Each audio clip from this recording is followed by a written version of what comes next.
اعوذ باللہ من الشیطان الرجیم، بسم اللہ الرحمن الرحیم۔ انشاءاللہ آج ہم دیکھیں گے کہ ماہ محرم یعنی محرم الحرام کی اہمیت اور فضیلت کیا ہے۔ انشاءاللہ ہم اس کی اہمیت اور فضیلت دیکھیں گے کہ اللہ سبحانہ و تعالیٰ نے اس مہینے کو کیوں اتنا حرمت والا، اتنی فضیلت والا اور اتنی اہمیت والا بنایا ہے۔ بسم اللہ الرحمن الرحیم۔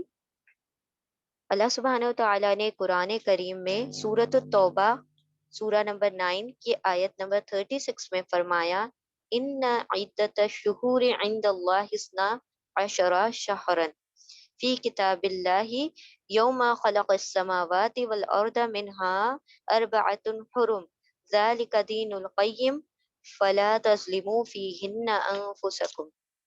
ان عدت الشہور عند اللہ، بے شک اللہ کے نزدیک مہینوں کی تعداد اثنتا عشرہ شہرن، 12 مہینے ہیں، فی کتاب اللہ، یہ کون سی کتاب کی بات ہے؟ یہ قرآن کریم کی نہیں، اللہ سبحانہ و تعالیٰ نے لوح محفوظ میں ہی اس کی جو مہینوں کی تعداد تھی 12 رکھی تھی۔ یوم خلق السماوات والارض منہا، یعنی جب آسمان و زمین کی تخلیق بھی نہیں ہوئی تھی تب سے کیا تھا، یہ 12 مہینوں کی تعداد مقرر کر دی گئی۔ اربعۃ حرم منہا اربعۃ حرم، 12 میں سے 4 مہینے جو ہیں حرمت والے ہیں۔ ذالک دین القیم، یہی سیدھا سیدھا دین ہے، یہی قائم، یہی پرفیکٹ دین ہے۔ ولا تظلموا فیہن انفسکم، تو ان 4 حرمت والے مہینوں میں، خصوصاً ان 4 حرمت والے مہینوں میں اپنے نفسوں پر ظلم نہ کرو، اپنی جانوں پر ظلم نہ کرو۔ مہینوں کی گنتی اللہ کے نزدیک کتاب اللہ یعنی لوح محفوظ میں 12 کی ہے، اسی دن سے جب سے آسمان اور زمین کو اس نے پیدا کیا ہے۔ ان میں سے 4 حرمت والے ہیں، یہی درست دین ہے، تم ان مہینوں میں اپنی جانوں پر ظلم نہ کرو۔ اب 4 حرمت والے مہینے کون سے ہیں؟ 4 حرمت والے مہینے ہیں ذی قعدہ، ذی الحج، محرم، رجب۔ آپ صلی اللہ علیہ وسلم کی حدیث کا مفہوم ہے، رسول اللہ صلی اللہ علیہ وسلم نے فرمایا کہ 4 حرمت والے مہینے جو اس میں سے 3 جو ہیں وہ لگاتار آتے ہیں پے در پہ، ایک کے بعد ایک، ذی قعدہ، ذی الحج اینڈ محرم۔ پھر اس کے بعد ایک مہینہ ہے جو کہ شعبان اور جمادی ثانیہ کے درمیان آتا ہے، دیٹ مینس رجب۔ ٹھیک ہے، تو یہ 4 حرمت والے مہینے ہیں۔ اس میں اللہ سبحانہ و تعالیٰ نے فرمایا کہ اپنی جانوں پر ظلم نہ کرو۔ انشاءاللہ ہم دیکھیں گے کس طرح ظلم نہیں کرنا ہے۔ پہلے ہم دیکھتے ہیں کہ یہ اسلامی سال کی شروعات جو ہوتی ہے ماہ محرم سے ہوتی ہے۔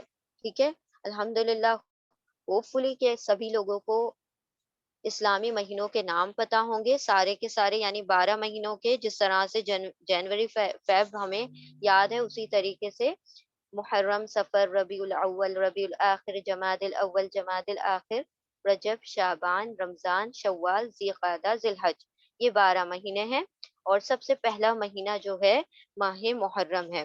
اب اسلامی سال کا جو آغاز ہے وہ ماہ محرم سے ہوتا ہے۔ اچھا، اب یہ جو تھا اسلامی سال کا جب آغاز ہوا ہے تو مطلب جو ہمارا اسلامک کیلنڈر ہے، ہجری کیلنڈر ہے، یہ پہلے سے نہیں بنا ہوا تھا، رائٹ؟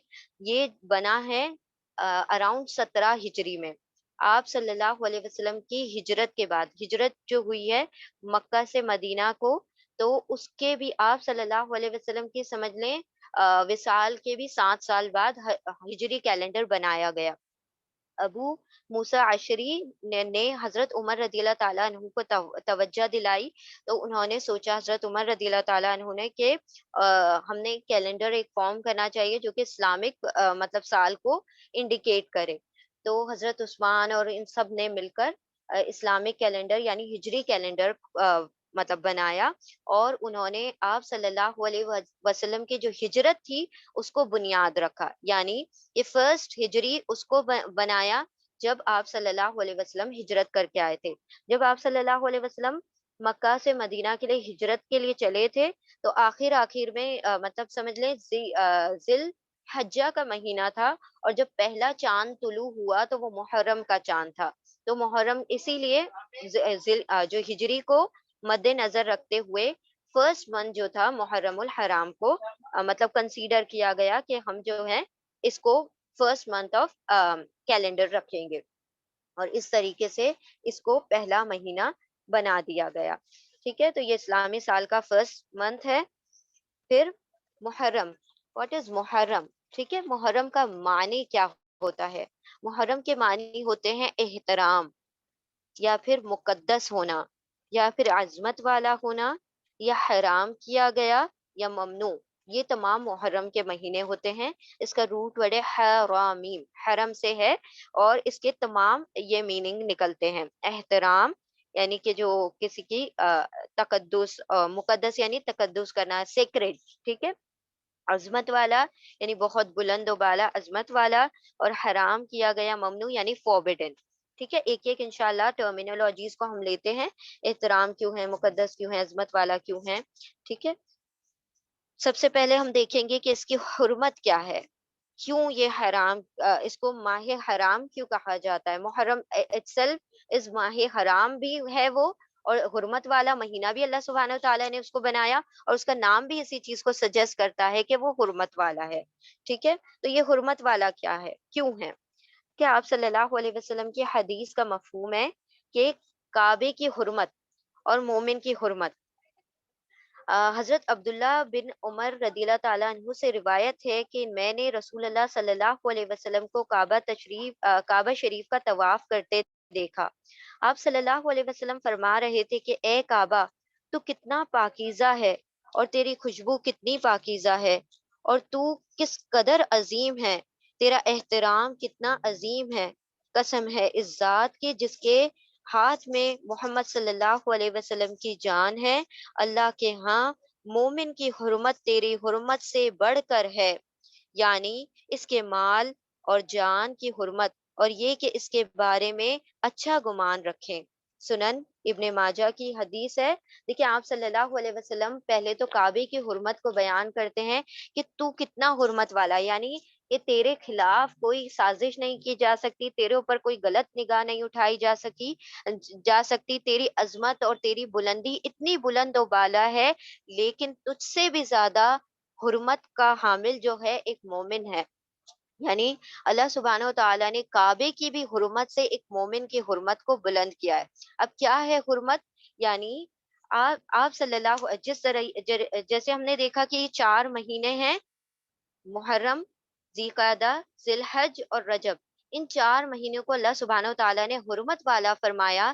یعنی اس میں ہر قسم کا جنگ، جدل، فساد، جھگڑے، اور ہر قسم کے جو مطلب جھگڑے فساد ہوتے ہیں، اس سے دور رہنا ہے. کیونکہ اس کے اندر ان تمام کا گناہ جو ہوتا ہے، کئی گنا بڑھ جاتا ہے باقی مہینوں کی بنسبت. اور اللہ سبحانہ و تعالیٰ نے اس مہینے کو حرمت والا اس لیے بنایا کیونکہ جو مکہ کی زندگی تھی، اور مکہ مدینہ وغیرہ کی جو سراؤنڈنگ کے آؤٹسکرٹس کی جو زندگی تھی، اس دور میں جب مشرکان مکہ رکھا کرتے تھے، تو وہ لوگ کیا کرتے تھے، جو قافلے راستوں سے گزرا کرتے تھے ان کو لوٹ لیا کرتے تھے. ان کا مال، ان کا تجارت کا مال سارا کچھ لوٹ کر ان پر حملہ کر دیا کرتے تھے. کبھی کسی کی جان مار دیتے ہیں، کبھی کسی کا مال لوٹ لیا کرتے تھے، کبھی کسی کی عزت پامال کر دیا کرتے تھے. تو یہ سارا ماحول رہتا تھا. لیکن اللہ سبحانہ و تعالیٰ نے ان 4 مہینوں کو حرمت والا اس لیے بنا دیا کیونکہ ذی قعدہ، ذی الحج اور محرم، ان 3 مہینوں میں جو لوگ ہوتے تھے، مکہ سے بھی، مکہ کے باہر سے بھی لوگ حج کا رخ کرتے تھے، بیت اللہ کا رخ کرتے تھے. تو اللہ نے حکم فرما دیا تھا، مطلب یہ پہلے سے چلا آ رہا تھا. یعنی یہ حرمت جو ہے پہلے سے چلی آ رہی ہے نا، اسلام سے بھی پہلے سے چلی آ رہی ہے کہ ان 3 مہینے میں جب کہ لوگ بیت اللہ کا رخ کرتے ہیں حج کے لیے، تو ان کی جانوں کو حفاظت میں رکھا جائے. یعنی کہ جب انہوں نے اللہ سبحانہ و تعالیٰ کی عبادت کا کعبے میں، وہ تو اس وقت بتوں کو پوجا کرتے تھے، لیکن جو بھی وہ بلیف رکھتے تھے، جو بھی ان کا فیتھ تھا، وہ اللہ سبحانہ و تعالیٰ نے یہاں پر فرما دیا تھا کہ ان 3 مہینوں میں، اور وہ چوتھا مہینہ ہم بتا رہے ہیں کہ چوتھے مہینے میں رجب کے مہینے میں لوگ جو تھے عمرہ کے لیے رخ کرتے تھے کعبے کا، اور ان 3 مہینوں میں جو سفر تھا وہ حج کے لیے کیا جاتا تھا. تو ان 4 مہینوں میں لوگوں کی جان جو وہ سیف ہو، کیونکہ انسان کو اگر پتا ہوتا ہے کہ میری جان جو ہے سیف ہے، میں امن و امان میں ہوں، تو اس کے لیے عبادت کرنا آسان ہو جاتا ہے. ورنہ کیا ہوگا، عبادت میں کیا ہوگا، ہر وقت خلل رہے گا کہ اب میری جان چلی جائے گی، اب میرا مال لوٹ لیا جائے گا۔ تو اسی لیے ان کے دور میں بھی اور اسلام کے دور میں بھی حرمت والے مہینوں میں ہر قسم کا جنگ اور جدل کرنا منع فرما دیا گیا، اسے حرام کر دیا ایکچولی۔ منع سے بھی زیادہ اس کی حرمت یہ ہے کہ اس کو حرام کر دیا گیا، یعنی حرام کا مطلب اس کے اوپر وعید ہے کہ اگر جو اس میں یہ کرے گا، مطلب کوئی گناہ کرے گا، تو اس کا گناہ دوسرے مہینوں کی بنسبت بڑھ جائے گا۔ تو آپ صلی اللہ علیہ وسلم کیا فرما رہے ہیں؟ اے کعبہ تو کتنا عظیم ہے، کتنا حرمت والا ہے، لیکن ایک مومن کی جان تجھ سے بھی زیادہ حرمت والی ہے۔ اس کے اندر یعنی ایک مومن کا مال اور ایک جو جان ہوتی ہے اور اس کی عزت، وہ کیا ہے؟ تجھ سے بھی زیادہ حرمت والی ہے، تجھ سے بھی زیادہ عزت والی ہے۔ پھر مسلم اور مومن، نبی صلی اللہ علیہ وسلم نے فرمایا مسلمان وہ ہوتا ہے جس کی زبان اور ہاتھ سے دوسرے مسلمان محفوظ رہیں، اور مومن وہ ہوتا ہے جس کی طرف سے لوگوں کو اپنی جان اور مال کا امن ہو۔ یعنی اللہ سبحانہ و تعالیٰ نے یہ it's not for these 4 months، یعنی یہ 4 مہینوں کے لیے نہیں ہے، ایک جنرل حدیث ہے کہ اگر کوئی شخص اپنے آپ کو مسلمان کہتا ہے یا مومن کہتا ہے، تو مسلمان کی زبان اور ہاتھ سے کیا ہوگا؟ دوسرا مسلمان کیا ہوگا؟ محفوظ رہتا ہے، اس کو کوئی خدشہ نہیں ہوتا، اس کی زبان سے یعنی کوئی اس کے اوپر تہمتیں نہیں لگاتا، اس کی عزتوں کو پامال نہیں کرتا، اس کے ہاتھ سے یعنی وہ پھر کسی کو آڑے ہاتھوں نہیں لیتا، وہ کسی کی جان نہیں لیتا۔ اسی طرح ایک مومن جو ہوگا وہ دوسرے مومن کی جان اور مال پر کسی قسم کا حملہ نہیں کرتا۔ تو ایک مسلم اور مومن کی یہ صفات ہوتی ہیں کہ حرمت والے مہینوں میں ان تمام چیزوں کا زیادہ احترام کرتا ہے کہ اس کے ہاتھ، اس کے زبان اور اس کے ایکشنز اور اس کے ورڈ سے کسی کو کوئی نقصان نہ پہنچے۔ پھر مومن مومن کا بھائی ہے۔ رسول اللہ صلی اللہ علیہ وسلم نے فرمایا مومن مومن کے لیے آئینہ ہے اور مومن مومن کا بھائی ہے، کہ اس سے اس کے نقصان کو روکتا ہے اور اس کے پیٹھ پیچھے اس کا دفاع کرتا ہے۔ یعنی کہ اللہ سبحانہ و تعالیٰ نے آپ صلی اللہ علیہ وسلم کی حدیث کا مفہوم ہے کہ جس طریقے سے ایک آئینہ کیا ہوتا ہے، انسان کو اس کی شخصیت دکھاتا ہے، تو مومن بھی سمجھ لیں اسی طرح سے دوسرے مومن کا بھائی ہے، اس کی غیر موجودگی میں اس کی عزت کی، اس کے مال کی حفاظت کرتا ہے، اس کا دفاع کرتا ہے، اور دوسرا اس کو کسی قسم کا نقصان نہیں پہنچاتا۔ ہم اپنے آپ کو مومن کہتے ہیں اور پھر کیا کرتے ہیں؟ دوسروں کی عزتیں پامال کرتے ہیں، اپنی زبان سے دوسروں پر تہمتیں لگاتے ہیں، غیبتیں کرتے ہیں، اور ہم کہتے ہیں ہم مومن ہیں۔ یہاں پر اللہ سبحانہ و تعالیٰ فرما رہے ہیں کہ مومن وہ ہوتا ہے جس کی زبان اور ہاتھ سے دوسرا جو مومن ہے، مسلم ہے، وہ محفوظ رہے۔ پھر ظلم حرام ہے۔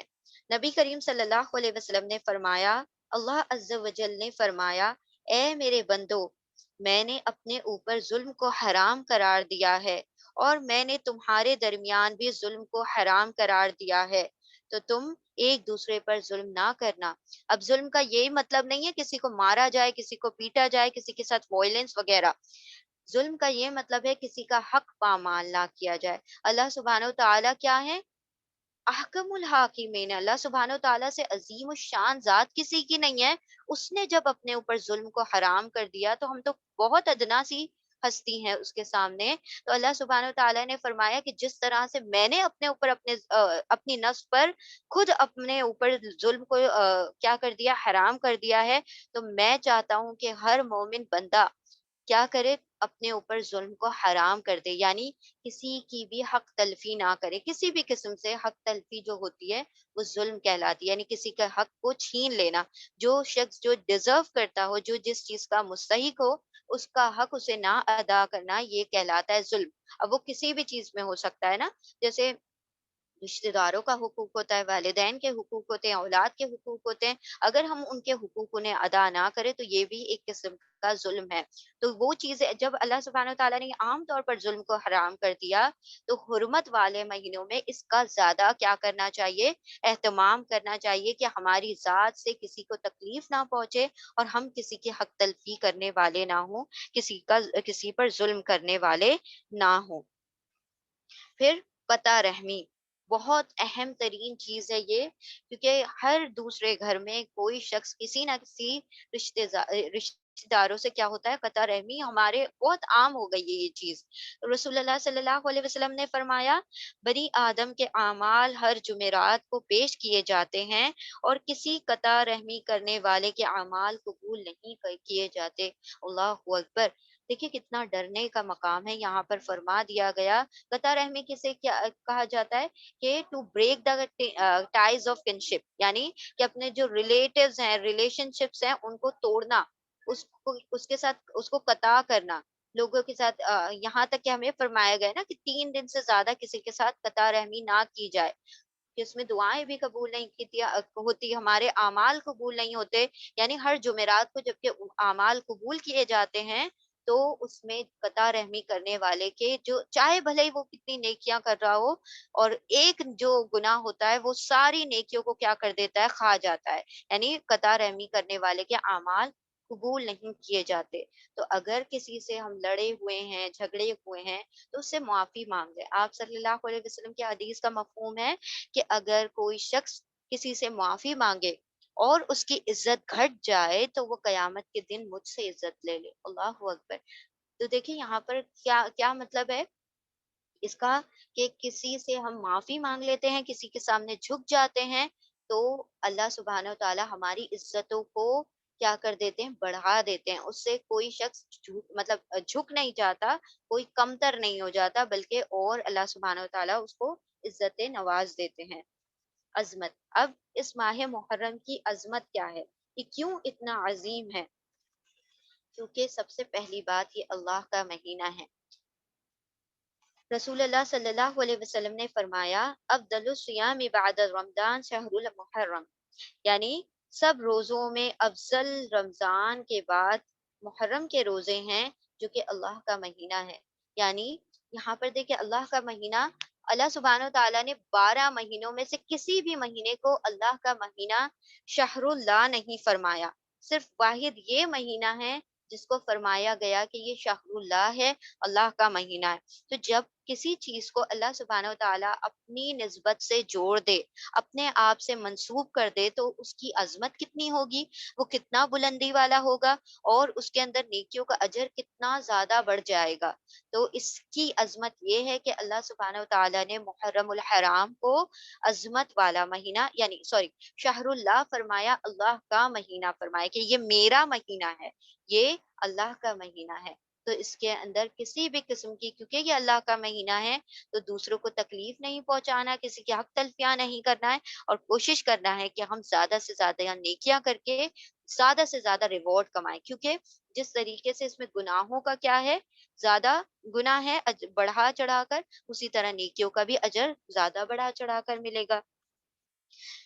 ایک اور چیز جو اس کی عظمت بڑھاتی ہے، نبی صلی اللہ علیہ وسلم نے اپنی بیٹی ام کلثوم کا جو نکاح تھا حضرت عثمان رضی اللہ تعالی عنہ سے اسی مہینے میں کیا، یعنی ماہ محرم 3 ہجری میں 3 محرم کو آپ صلی اللہ علیہ وسلم نے اپنی بیٹی کا نکاح کیا نورین سے۔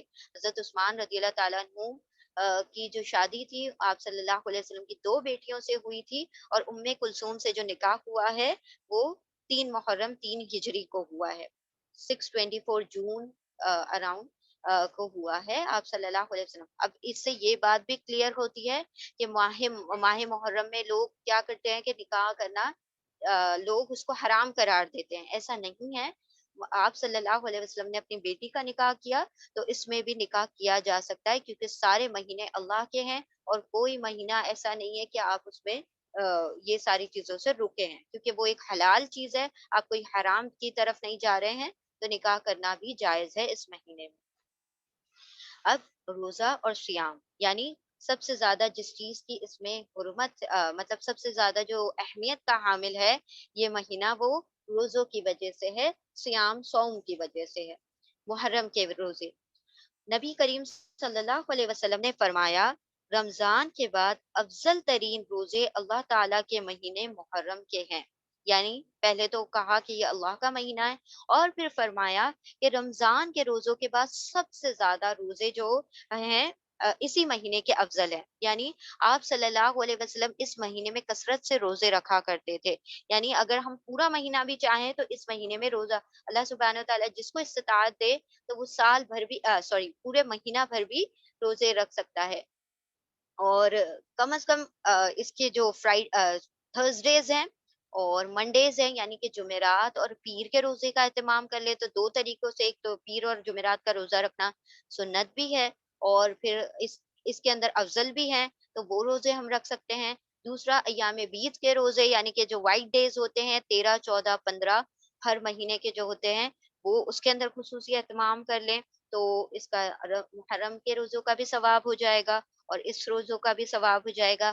اور ہاں، جو ہم نے رمضان میں جو ہمارے فرض روزے جو چھوٹ جاتے ہیں، قضا ہو جاتے ہیں، تو ان کی بھی ہم کیا کر سکتے ہیں، یہاں پر قضا روزوں کا اہتمام کر سکتے ہیں، اس کی بھرپائی کر سکتے ہیں، تو کیونکہ یہاں پر اجر زیادہ ہے اور آپ کی بھرپائی بھی ہو جائے گی، روزے بھی مکمل ہو جائیں گے اور ساتھ ساتھ کیا ہو جائے گا، اس میں اجر بھی زیادہ ملے گا۔ تو رمضان کے بعد سب سے افضل روزے محرم کے ہیں، تو اس میں پورا مہینہ بھی رکھ سکتے ہیں، ایک رکھ لیں، دو رکھ لیں، جت کثرت سے رکھ سکتے ہیں تو کثرت سے رکھ لیں۔ اللہ سبحانہ تعالیٰ اگر آپ کو استطاعت دے تو سارے مہینہ پر بھی آپ روزے رکھ سکتے ہیں۔ اچھا، اور ایسا کوئی وہ نہیں ہے اس کے اندر لمیٹیشن کہ اگر آپ نے پہلے دن کا روزہ نہیں رکھا تو آپ دوسرے دن کا نہیں رکھ سکتے، تو ایسے بھی بہت سارے مطلب باتیں بنا لی جاتی ہیں کہ آپ نے فرسٹ ڈے کا محرم کے روزہ رکھنا ہوتا ہے، دین پہلے 10 دن کے ہی روزے رکھنے ہوتے ہیں ورنہ آپ روزے نہیں رکھ سکتے، ایسا کچھ بھی نہیں ہے، آپ جس دن کا چاہیں پورے مہینے میں اس دن کا روزہ رکھ سکتے ہیں۔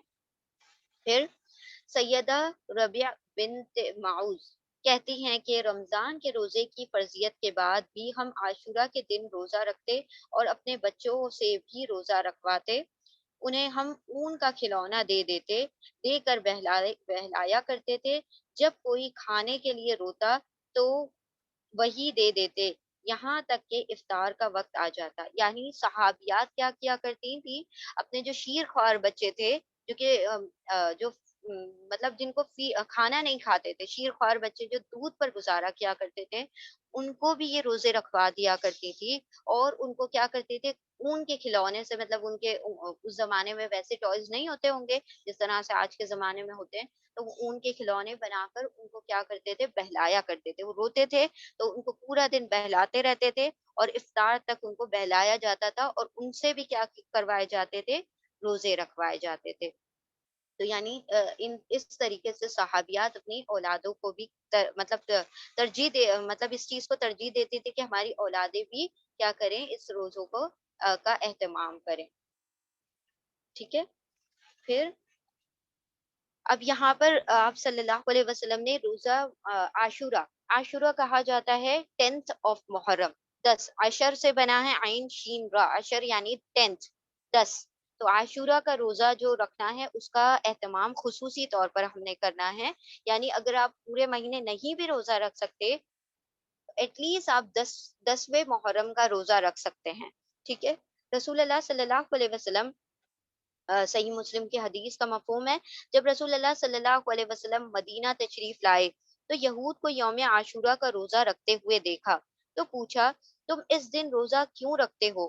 انہوں نے جواب دیا، یہ عظمت والا دن ہے، اس دن اللہ تعالیٰ نے حضرت موسیٰ علیہ السلام اور ان کی قوم کو نجات دی اور فرعون اور اس کی قوم کو غرق کر دیا تھا، تو حضرت موسیٰ علیہ السلام نے بطور شکر اس دن کا روزہ رکھا، اس لیے ہم بھی یہ روزہ رکھتے ہیں۔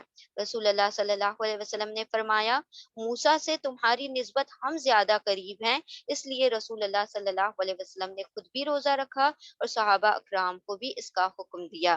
اب یہاں پر جب نبی صلی اللہ علیہ وسلم مدینہ پہنچے تھے ہجرت کر کے، تو انہوں نے دیکھا تھا کہ یہود جو ہیں عاشورہ یعنی 10th آف محرم، 10ویں محرم کا روزہ رکھتے تھے، تو انہوں نے آپ صلی اللہ علیہ وسلم جب اس بات کے متعلق انکوائر کیا تو انہوں نے کہا کہ کیونکہ فرعون سے نجات ملی تھی موسیٰ اور ان کے ساتھیوں کو، تو اسی خوشی میں ہم اور اسی کے احترام میں ہم کیا کرتے ہیں، روزہ رکھتے ہیں، شکر کا روزہ رکھتے ہیں۔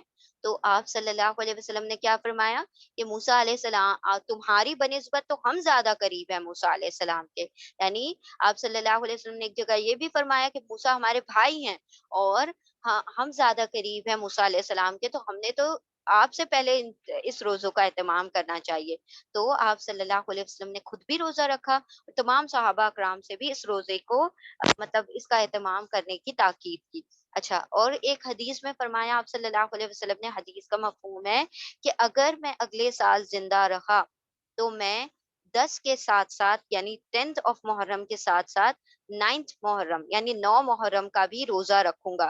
اب یہ کیوں فرمایا تھا کہ یہود سے ہماری مشابہت نہ ہو جائے، چونکہ وہ لوگ صرف 10 محرم کا ایک ہی دن کا روزہ رکھتے ہیں، تو ہم ایسا کریں گے کہ اگلے سال سے 2 روزے رکھا کریں گے۔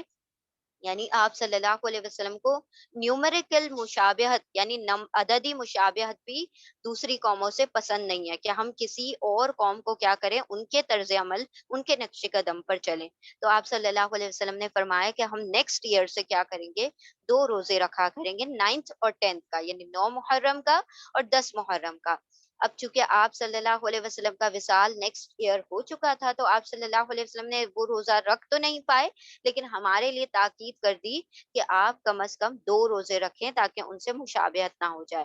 اچھا، کچھ علماء نے فرمایا ہے کہ آپ 9-10 یا 10-11 کا بھی رکھ سکتے ہیں، یعنی کہ آپ کو بس اس کو پیئر کرنا ہے، سنگل روزہ نہیں رکھنا ہے، 2 روزے رکھنا ہے، اور 9 کا رکھ دیں تو that will be more better, کیونکہ آپ صلی اللہ علیہ وسلم نے 9 کو فرمایا۔